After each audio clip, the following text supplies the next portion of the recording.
सरस्वती जी का एक नाम शारदा है। क्या नाम है? जम के बोलिए जरा। शारदा। ये शारदा नाम कहां से पड़ गया? सरस्वती माता को शारदा नाम किसने दिया था? भाई नामकरण होता है तो हमारे यहाँ तो आज भी नियम है महाराज, ये बुआ कोई नाम बताती है, मामा जी कोई नाम बताते हैं और दादाजी कुछ बोलते हैं, कोई बोलेगा टिक्कू, कोई बोलेगा पिक्कू, कोई बोलेगा कुछ, सबके नाम अपने अपने रहते हैं, कोई प्रेम से क्या बोलता है। तो सरस्वती का शारदा नाम किसने प्रदान किया था? माता सरस्वती को शारदा संबोधन किसने दिया था? माता सरस्वती को शारदा का संबोधन किस समय पर प्रदान किया गया था?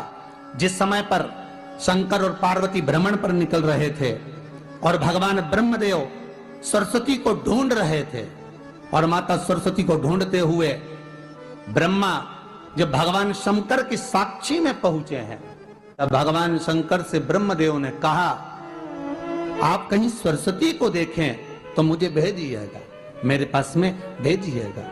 शंकर भगवान ने उसी समय पार्वती से कहा, पार्वती, जैसे एक स्त्री जो पतिव्रता धर्म का पालन करने वाली है, एक नारी पतिव्रता धर्म का पालन करने वाली होती है, पति को परमेश्वर मानने वाली होती है, पति के चरणों का रसतत्व ग्रहण करने वाली होती है, तो वो पर पुरुष का स्मरण नहीं करती। उसी तरह एक पति जो अपनी अर्धांगिनी के साथ में रहे और अर्धांगिनी के साथ चले, तो पर नारी का स्मरण नहीं होना चाहिए। तो एक काम करो पार्वती, तुम उस सरस्वती को बुलाना प्रारंभ करो। अब पार्वती जी ने कहा, सरस्वती तो मेरी बहन जैसी है, सरस्वती तो मेरी सखी जैसी है, अब मैं उसको अगर बुलाऊं, आवाज दूं, अच्छा नहीं लगेगा। तो माता पार्वती जब ढूंढते ढूंढते ढूंढते ढूंढते शंकर भगवान के साथ में भ्रमण करती करती पहुंची, तो क्या देखती है माता पार्वती कि एक सरोवर के पास में माता सरस्वती बैठकर सरोवर में अपना मुखाग्रविंद देख रही थी। श्वेत वस्त्र था मेरा माँ का, और बड़ी सुंदर गले में माला पहन रखी थी माता सरस्वती ने, और एक सरोवर में माता सरस्वती अपने मुख को जब निहार रही हैं, उस दर्पण के भाव में अपने प्रतिबिंब को देख रही हैं, तब उस समय पर माता पार्वती ने कहा, शारदा, सरस्वती को लगा कि मेरा संबोधन ये किसने कहा, पलट कर देखा। सरस्वती ने कहा, पार्वती तुम? हाँ, मैंने तेरा जो दर्पण में प्रतिबिंब देखा है, तेरा स्वरूप देखा, पर तू इतनी सुंदर है, इतनी सुंदर है, पर तेरा जल में जो स्वरूप देखा ना, वो नीला दिखाई दिया, थोड़ा सा श्याम दिखाई दिया, इसलिए मैंने तुझे शारदा कह दिया। आज भी हमारे मध्य प्रदेश के कटनी और सतना के बीच में महियर में आज भी शारदा भवानी विराजमान है महाराज।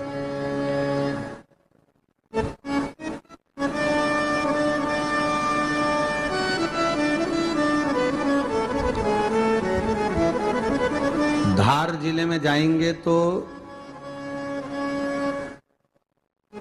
बाग क्षेत्र में मां बागेश्वरी, मां शारदा आज भी विराजमान।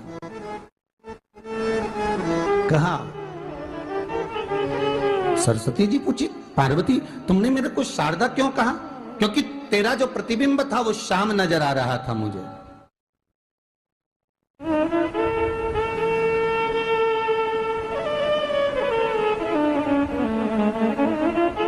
उस प्रतिबिंब को देखकर मैंने तुझे शारदा का संबोधन दिया। तुम्हें ब्रह्मा जी बुला रहे हैं। सरस्वती ने कहा, पार्वती मैया, दीदी, आपने मुझे जो नाम दिया है, जगत के लोग, संसार के लोग मुझे इस नाम से जब पुकारेंगे, तो ये शारदा, ये सरस्वती स्वयं उसके कंठ पर, उसके मस्तिष्क पर सदा विराजमान रहेगी, ये शारदा बनकर। इसलिए हमारे स्कूलों में, हमारे काव्य ग्रंथों में, हमारे जो कविगण रात्रि को जो काव्य पाठ करते हैं, कविता का स्मरण करते हैं, वो सरस्वती की वंदना नहीं करते, हे शारदे मां, शारदा की वंदना करते।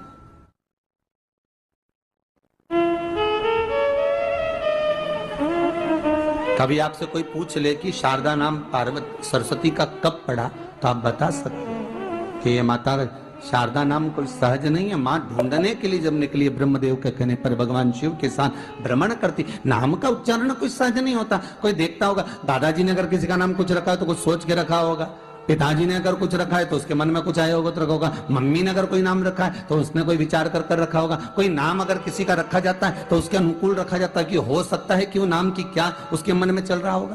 तो शारदा का संबोधन कोई सहज नहीं है। माता सरस्वती का एक नाम शारदा हुआ, इसलिए संबोधन में सरस्वती कम शारदे मां ज्यादा बोला जाता है। आप कब्द पाठ कर लो, नाम जाप कर लो, स्मरण कर लो।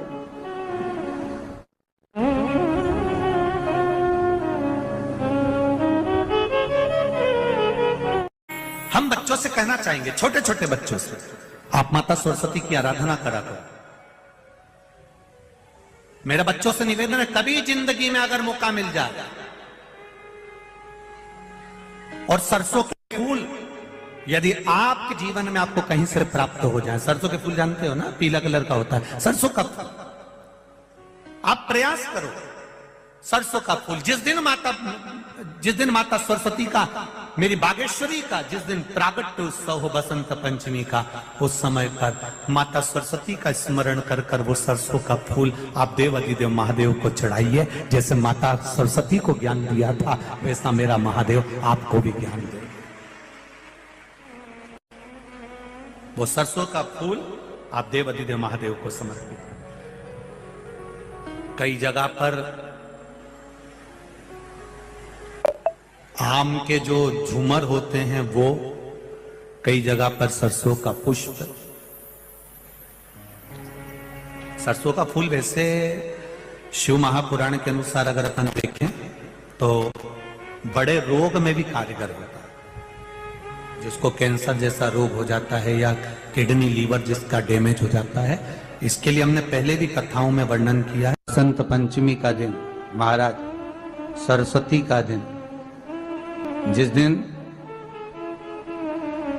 जो बच्चा पढ़ने में कमजोर होता है उसके हाथ से बसंत पंचमी के दिन सरसों के 31 फूल शंकर जी को चढ़ा दिए जाते हैं तो बच्चा पढ़ने में अव्वल निकल जाता है। उसके बच्चे को कभी नहीं कह सकते कि पढ़ने बैठ, वो खुद बैठेगा।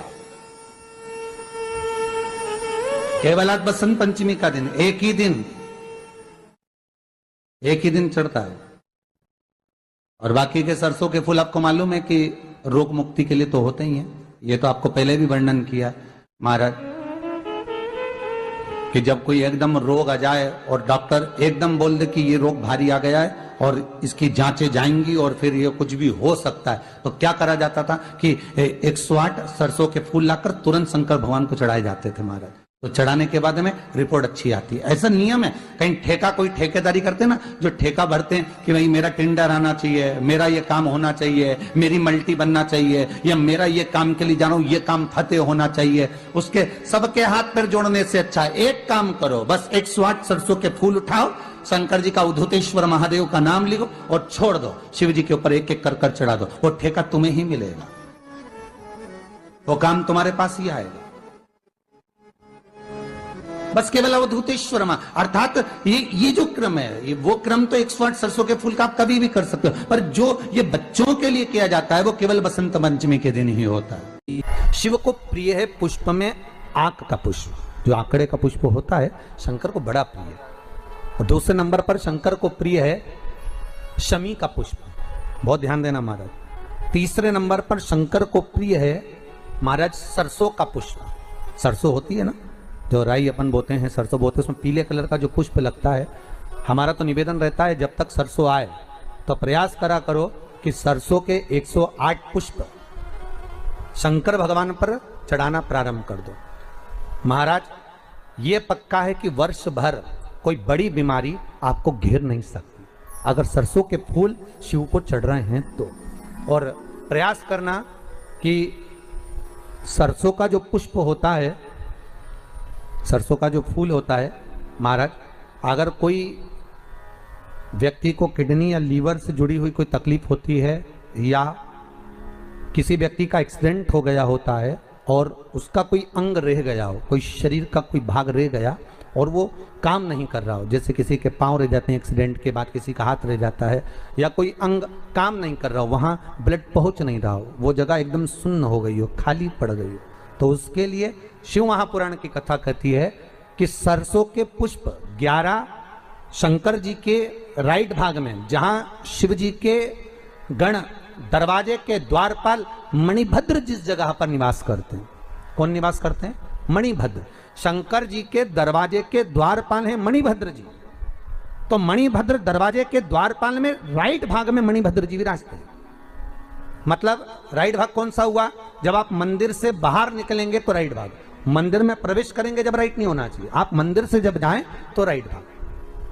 मतलब आप मंदिर से राइट से जाएंगे तो शंकर जी का भी राइट हो जाएगा, क्योंकि शिव जी ऐसे बैठे हैं तो शंकर जी का भी राइट हो गया, देवता उनका भी राइट हो गया, तो राइट भाग सीधा हाथ मणिभद्र जी का स्थान। 11 सरसों के पुष्प मणिभद्र के उस द्वार पर आप रख दीजिए, और मणिभद्र के द्वार पर रखकर अंदर जाकर 108 वापिस जब आप बाहर निकल रहे हैं, ये पुष्प आप रखने के बाद एक बार बाहर जाएंगे, फिर वापिस आएंगे मणिभद्र रखने के बाद, और अंदर जाकर 108 सरसों के पुष्प शंकर को समर्पित करेंगे महाराज। उस सरसों के पुष्प जो शिव जी को आप समर्पित कर रहे हैं उसको वापिस लेकर आएंगे, श्री शिवाय नमस्तुभ्यम बोलकर उस सरसों के पुष्प को महाराज सरसों के तेल की बोतल में उसको प्रदोष काल में उस तेल को वापस ले जाकर चढ़ा दीजिए शिव जी को, उसको वापस लेकर आ जाइए। उस तेल का प्रयोग आप नाभि में डालिए, और जो शरीर काम नहीं कर रहा उस स्थान पर कम से कम 15 दिन 20 दिन तक उसकी मालिश करना प्रारंभ करिए। बाबा चाहेगा तो चलाने का प्रयास कर देगा और वो अंग वो शरीर काम करने लगेगा। मणिभद्र का स्मरण, श्री शिवाय नमस्तुभ्यम, सब बोलिए एक बार जमकर, श्री, अरे पहले बोल दिया, हमारे साथ तो बोलो, श्री शिवाय नमस्तुभ्यम। भगवान शिव के मंत्र का स्मरण कर कर करते सरसों का जो पुष्प है उसमें आनंद की अनुभूति है, आनंद की अनुभूति।